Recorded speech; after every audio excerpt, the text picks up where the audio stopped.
My name is Emma, and for 7 years I lived with a lie everyone called normal. They said my niece Lily couldn't speak because of trauma, that she was different, that silence was her language. But the truth is, silence was never her choice. It was her prison, and I didn't understand that until the night everything changed. Lily was 7 years old when I stayed at my sister's house for the weekend. She was small for her age, thin arms, fragile fingers, and eyes that looked like they carried memories no child should have. She never spoke, but she saw everything. She noticed when voices changed, when doors slammed, when someone lied. And she always looked at the floor when her father walked into the room. My sister Rachel used to say, "She'll talk when she's ready." But Lily had been ready for years. Someone just didn't want her to. That Friday evening, Rachel and her husband Mark were packing in a hurry. Clothes thrown into bags, drawers left open, voices low but tense. It didn't feel like a vacation, felt like an escape. Before they left, Rachel knelt in front of Lily and whispered something in her ear. I didn't hear the words, but I saw Lily's face change. Her fingers clenched, her lips pressed tight like she was holding in a scream. I almost asked what was wrong. Almost. The front door closed. The house went quiet. Too quiet. Lily sat across from me at dinner, barely touching her food, staring at the door like it might open again. When I asked if she was hungry, she nodded, but her hands shook as she lifted her fork. She dropped it. The sound made her flinch like she'd been hit. That was when I knew something was deeply wrong. Later that night, we sat on the couch. I turned on a cartoon to make things feel normal. But Lily didn't look at the screen. She held a red crayon and drew circles on paper over and over again. Pressed hard, like she was trying to erase something. I reached for her hand. She didn't pull away. She looked up at me. And for the first time in her life, she spoke. Her voice was small, broken, barely a whisper. "Aunt Emma." My heart stopped. "Don't let them come back." The crayon snapped in her hand. And in that moment I knew. My niece wasn't silent. She was warning me. The words stayed in the air long after Lily stopped speaking. I didn't move. I didn't breathe. My mind kept repeating her voice, soft and shaking, like it might disappear if I didn't hold on to it. "Don't let them come back." 7 years of silence. And those were her first words. I knelt in front of her slowly, afraid I might scare her if I moved too fast. My hands were warm, but hers were cold. "Is cold." "Lily," I whispered. "What do you mean?" Her eyes filled with tears, but she shook her head. She clamped her lips shut like she had said too much, like someone had taught her that words were dangerous. I wrapped my arms around her without thinking. She didn't resist. She buried her face into my shoulder and started shaking, silent sobs ripping through her little body. That was when I realized the truth. Silence wasn't her condition. It was her protection. I carried her to bed that night and sat beside her until she fell asleep, holding my finger like she was afraid I might vanish. I didn't sleep. Couldn't. Every sound in the house felt like a threat. Every shadow looked like it was moving. At 2:17 a.m., I heard a noise downstairs. My heart slammed against my ribs as I slowly stood, grabbing my phone. The screen lit up the hallway just enough for me to see the door at the end of the stairs. Slightly open. Had closed it. I walked down one step at a time, my breath loud in my ears. The living room was empty. The door was shut. The house was still. But something was wrong. On the kitchen counter I saw it, a small recorder. Red light blinking. It had been recording. Press stop. And heard my own voice, followed by Mark's. And then Lily's name. That's when I knew this wasn't just fear. This was a trap. My hands were shaking so badly I almost dropped the recorder. The red light blinked once, then died. For a moment I just stood there in the kitchen, staring at it like it was a bomb. The house felt different now. Smaller, tighter, like the walls had ears. I pressed my back against the counter and forced myself to breathe quietly, the way you do when you're trying not to wake someone who might hurt you. I plugged my headphones into the recorder. I wish I hadn't. The first sound was mine. Laughing. Earlier that evening. Normal. Then silence. Long, heavy silence. Then footsteps. Low. Careful. A door opening. And then Mark's voice, low and sharp. Nothing like the man he pretended to be in front of people. "She won't talk," he said. "She never does." My stomach twisted. Then my sister's voice. "Rachel. Cold. Me. She does when she's scared," she replied. "That's why we trained her." I felt the world tilt. There was a pause. Something moved. Chair maybe. Then a small sound, Lily's breathing. Rest. Shallow. Like she was trying not to cry. "If she ever speaks," Mark continued, "we're done. Everything is done." Rachel sighed. "She won't. She knows what happens." The recording ended there. I pulled the headphones out so fast it hurt. My ears ringing like I'd been screamed at. My knees gave out and I had to grab the counter to stay upright. My sister. My own sister. The person I trusted most in the world. They hadn't protected Lily. They had broken her. I ran upstairs, every step silent, my heart hammering like it was trying to escape. I pushed Lily's door open slowly. She was awake, sitting up in bed, waiting. She looked at my face and knew instantly. Her eyes filled with tears. "You heard," she whispered. That was the moment I stopped being an aunt. I became her shield. I knelt in front of her bed and took her hands, holding them tight, steady, strong. "Lily," I said softly, "listen to me. You're safe now. Promise you. I will not let them hurt you again. Ever." She nodded. Once. Slowly. And for the first time she spoke without fear. "They're coming back early," she said. "Tonight." My blood turned to ice. I didn't have time to think. Fear is loud, but instinct is louder. I grabbed my phone, my keys, and Lily's little backpack from the closet, the one with the faded unicorn on it. My hands moved on their own, fast and sure, like my body already knew what my mind was still trying to understand. "How long?" I asked her, keeping my voice calm even though my chest felt like it was collapsing. "Before midnight," Lily whispered. "They said they forgot something." Forgot something. No, they forgot me. I crouched in front of her, zipped the backpack, and looked straight into her eyes. "You trust me." She nodded. No hesitation. That was enough. I turned off all the lights, moved through the house like a shadow, and checked every window, every lock. The recorder went into my pocket. Proof. Evidence. The one thing they didn't expect me to have. Then headlights flashed across the living room wall. Lily grabbed my hand so hard it hurt. "They're here," she whispered. I pulled her into the hallway closet just as a key slid into the front door. The click sounded like a gunshot in the silence. My heart was so loud I was sure they'd hear it. The door opened. A step. Mark's voice. "Why is it dark?" Rachel's laugh followed. Nervous. Probably asleep. They moved closer. Closer to the stairs.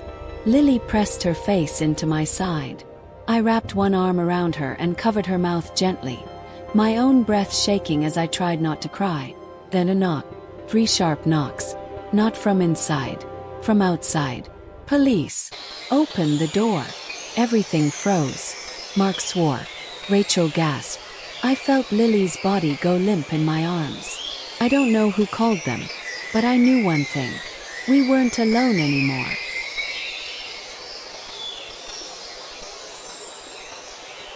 Mark opened the door like he was welcoming guests to a dinner party.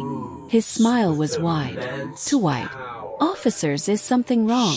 he asked, his voice smooth, rehearsed. 2 police officers stepped inside, their eyes scanning the dark house.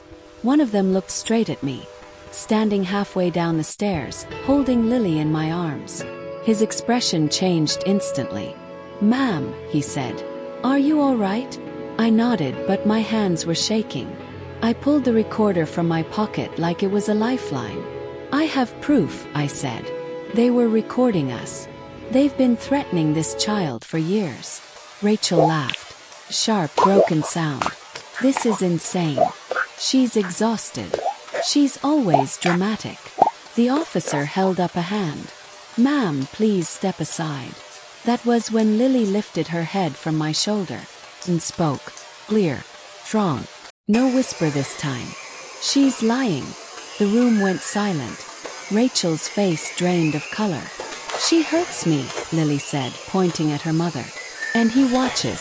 And sometimes he helps." Mark stepped back like the words had slapped him. The officer knelt in front of Lily slowly. "Sweetheart, did someone tell you to say this?" Lily shook her head. "No. Aunt Emma said I could finally tell the truth." I broke down right there. I didn't care anymore. Tears, sobs, everything came out. The recorder was played. The house filled with Mark's voice. Rachel's voice. The truth. The officers exchanged a look. Then one of them reached for his handcuffs.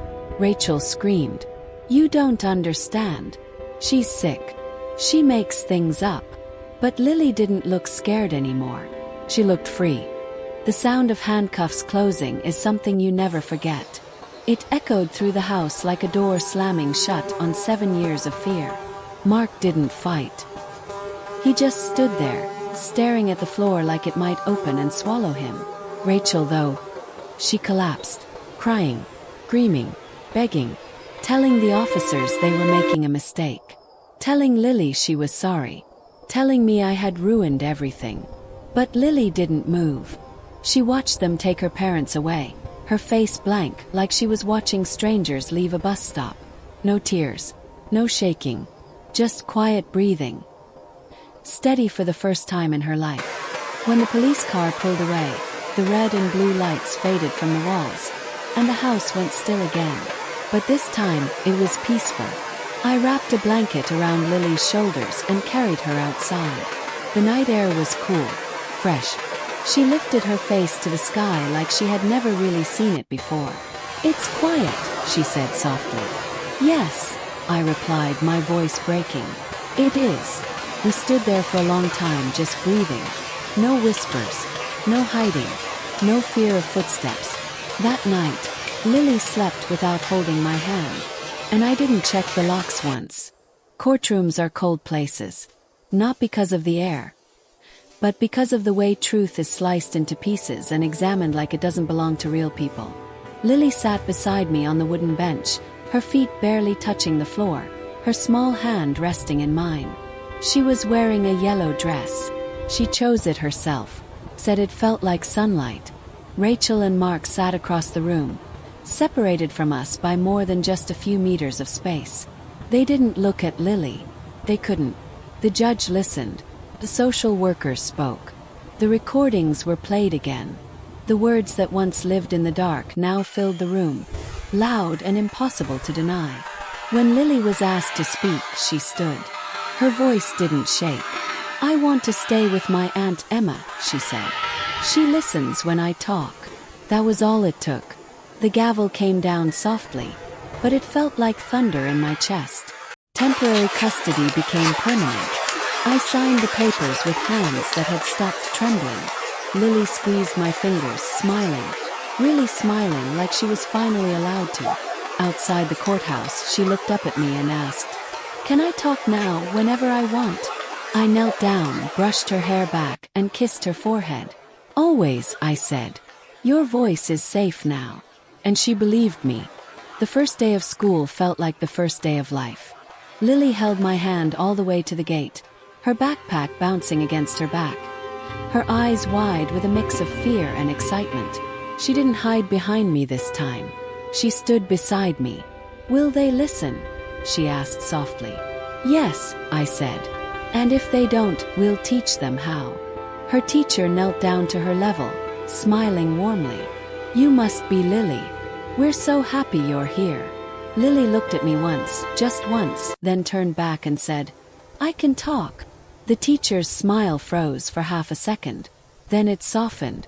"That's wonderful," she said.